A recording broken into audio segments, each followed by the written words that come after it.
You're watching InTechnology, a video cast where you can get smarter about cybersecurity, sustainability, and technology. Here are your hosts, Tom Garrison and Camille Morhart. Hi, and welcome to the InTechnology podcast. I'm your host, Tom Garrison, and with me, as always, is my co-host, Camille Morhart. Today, we have two guests. First is Bill Giard. He is VP of Enterprise Architecture and Health Innovation at Blue Shield of California, responsible for the overall technical direction, health innovation, and automation. And we also have Eddie Borrero. He's VP and Chief Information Security Officer at Blue Shield of California, with a passion for diversity, equity, and inclusion, and holds a number of board seats. So welcome to you both to the podcast. So today we wanted to jump into the conversation about basically security and security specifically in the healthcare industry. So I wonder if we could just maybe start with you, Eddie, as the Chief Information Security Officer, and just talk to us a bit about what is some of the unique aspects of security when we think about it in the context of healthcare? It's a great question, Tom. Ultimately, there's a couple of points to be made here. One, the healthcare industry is highly targeted by the bad guys. I'm going to use the bad guys as a term to reference things like nation states, criminal organizations, hackers in general. The bad guys target the healthcare industry mostly because as an industry, especially here in the United States, the healthcare industry is years, maybe even decades behind technologically from other industries. So we have a leg down when it comes to having robust security capabilities and controls in place, which is why we're highly regulated. The government stepping in and highly regulating us. Additionally, the healthcare industry is well funded. So there's a lot of money floating around, both from a government and a private standpoint. So the industry is monetized in a way that the bad guys can tap into that. Can I interrupt just for a second?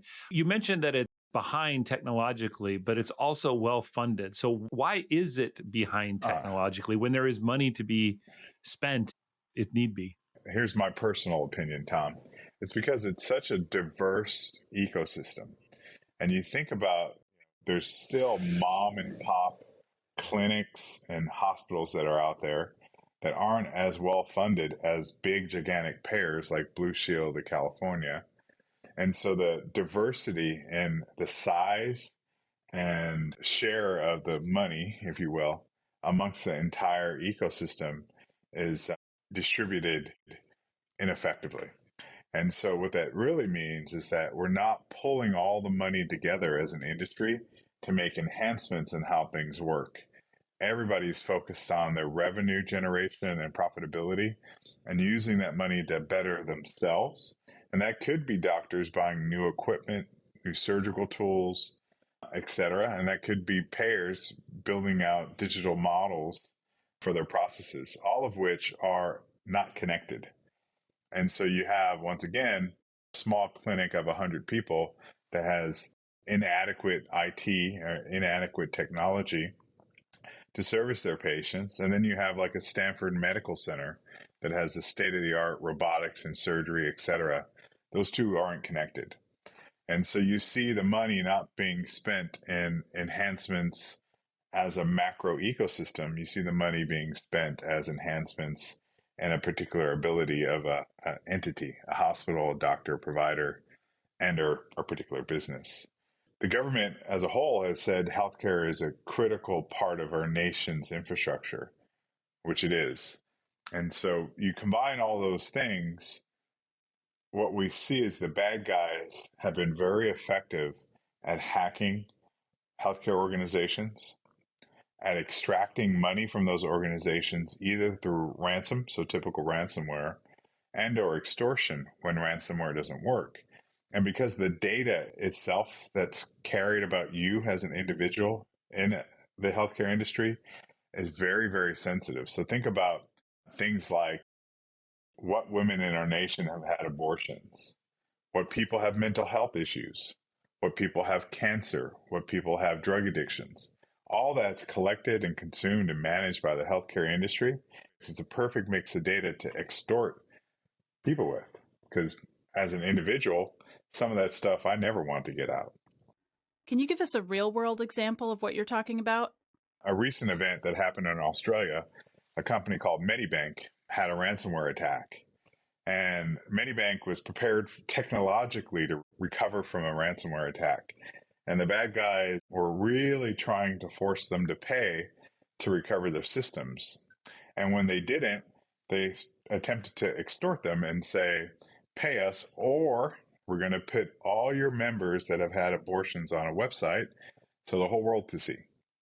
Long story short, they didn't pay the bad guys. The bad guys, for months, continued to leak information about their members in a way that was very impactful to those members. So now Medibank is under a class action lawsuit. They're getting hit by regulations of their country. The members are very unhappy. Their business most likely will probably get dismantled and are repositioned. But in healthcare, it's so unique because it has data that most people don't want to have others know, and it's highly regulated. And so there's fines, there's incentive to pay the bad guys. We are getting higher levels of awareness with respect to how to care for the member for things like genomics, things like what is their health history, how do we integrate medical, clinical information from a variety of doctors that the member may see or the patient may see.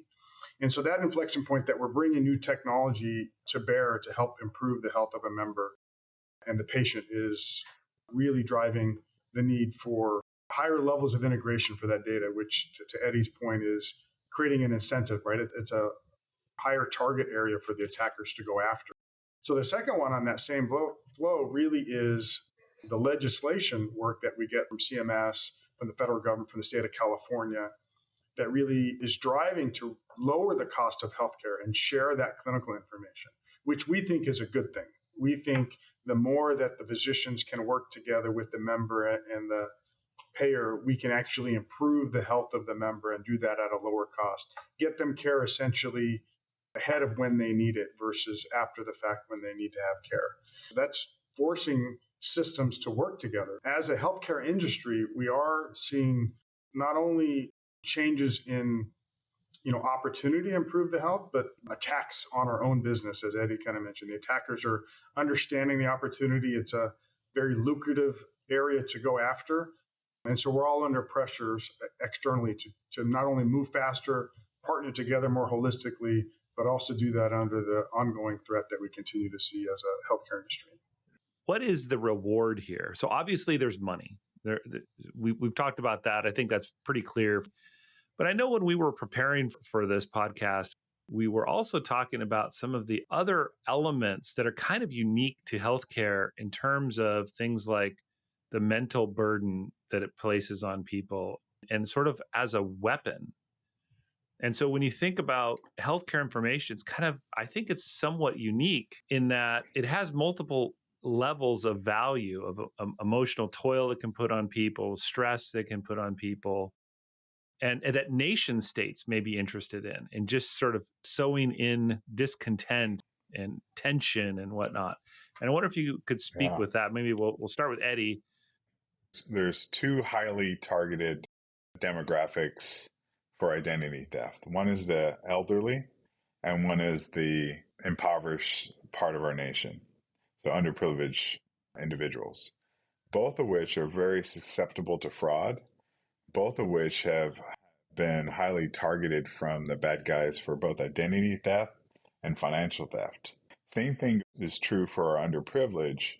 It's less lucrative, but you have the benefits of obtaining identities of underprivileged adults and youth. And so there's longevity in the attack span, all of which, as an outcome, causes mental stress and mental health disorders. And even the financial industry is looking at how theft from our elderly or senior citizens has caused an uptick in mental health issues across our elderly community. And that same is true for our underprivileged environments and communities as well. So if you're a nation state and if you have malicious intent against the country, targeting a good population, a good portion of the population, elderly and underprivileged, has ripple effects in association with their families. If you're really nefarious, imagine the power of having an entire nation's information around their health. You can manipulate health. You can manipulate outcomes for individuals. You can extort individuals. Maybe there's some information in there for a politician or a high-level executive that, if it got out, could potentially impact their career, their livelihood. And so this data that we house as an industry is just so powerful in regards to the most edge cases of extortion. And extortion can be have someone give you money for not releasing information, but it can also be have like a blackmail scenario, have someone do something for you to not release the information. So if you think about most nefarious cases, there's a power of manipulation and impact to communities, cultures, and populations that are potentially impacted when healthcare data is exposed and are breached. So what are some of the technologies or innovations or solutions that you're using, or shifts in approach that you're using with this increase in attack?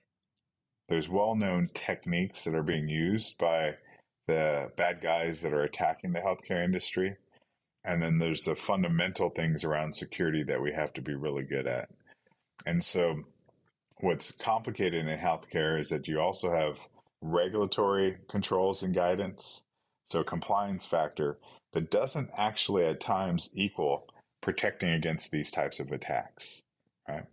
And so the prioritization, the shift in saying, let's focus on ensuring our people, as a great example, understand in great detail and with great repetition what they need to do to protect an organization. And so think of things like phishing attacks. It's a common term. It's used quite a bit as an entry point for attacks against the healthcare industry. So really over-indexing on educating, incentivizing, and really building a repetitive work process around how do you protect our company as an individual.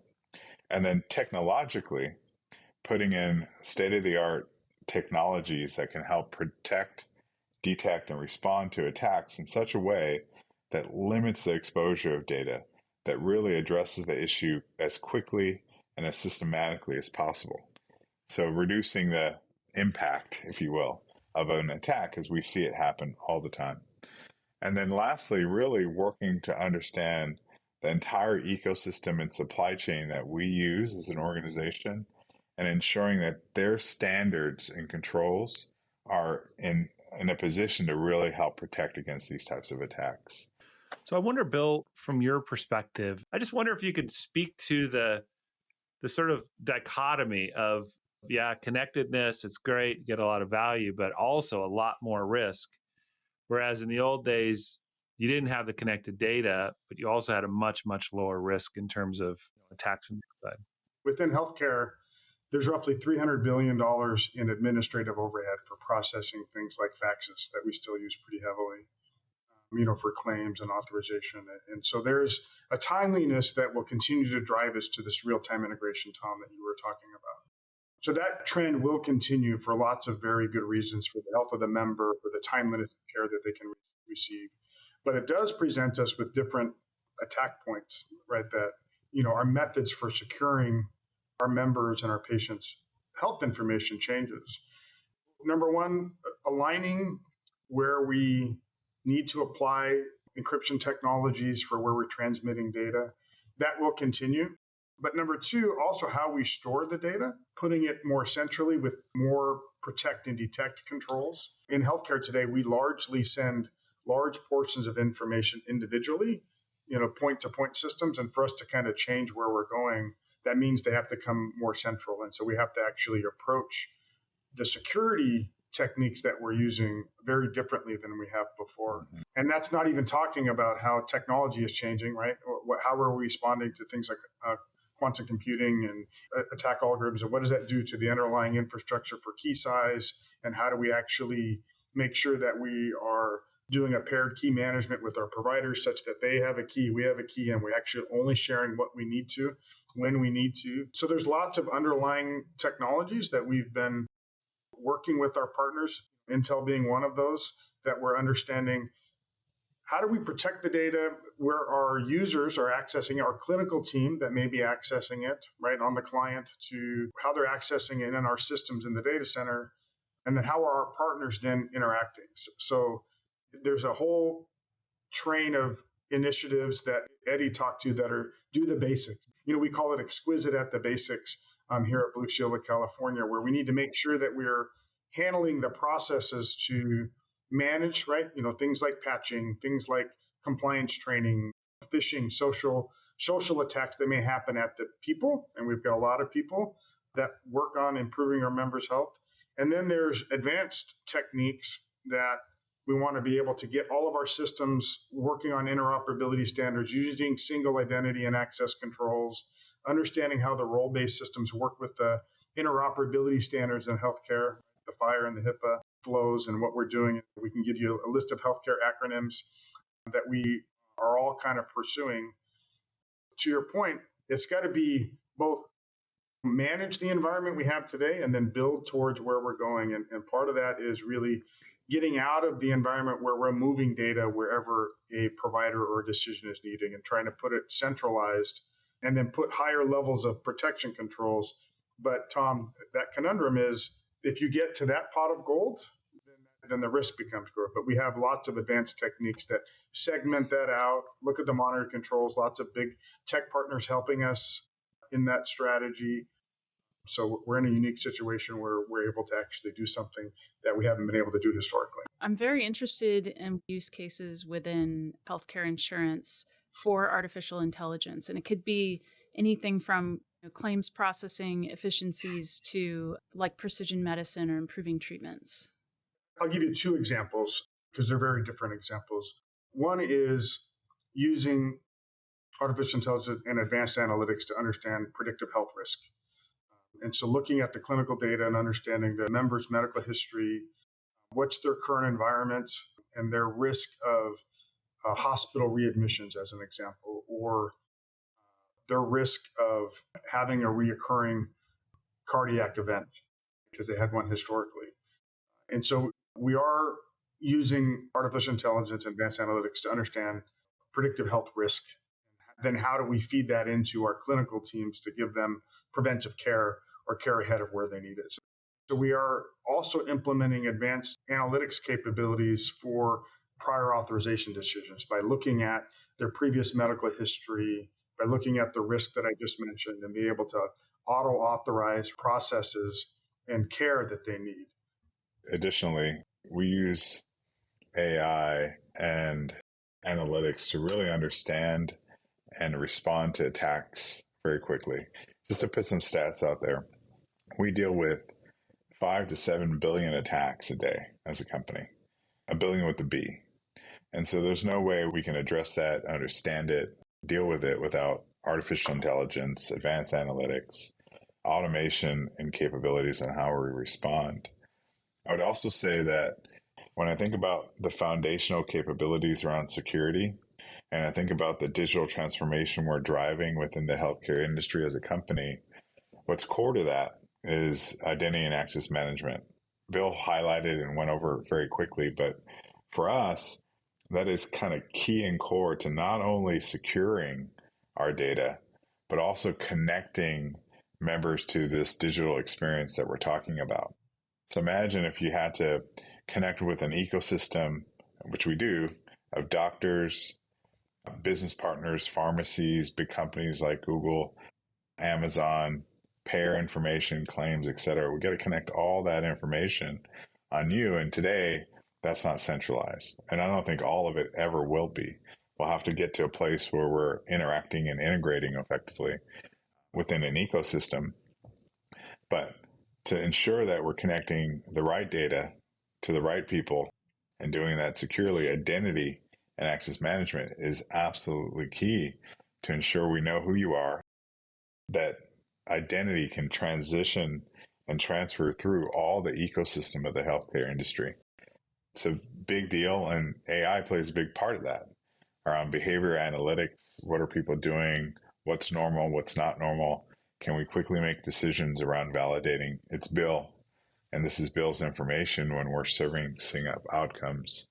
And then one more thing that I think about when I think about artificial intelligence and the healthcare industry is the treatments that could potentially come about.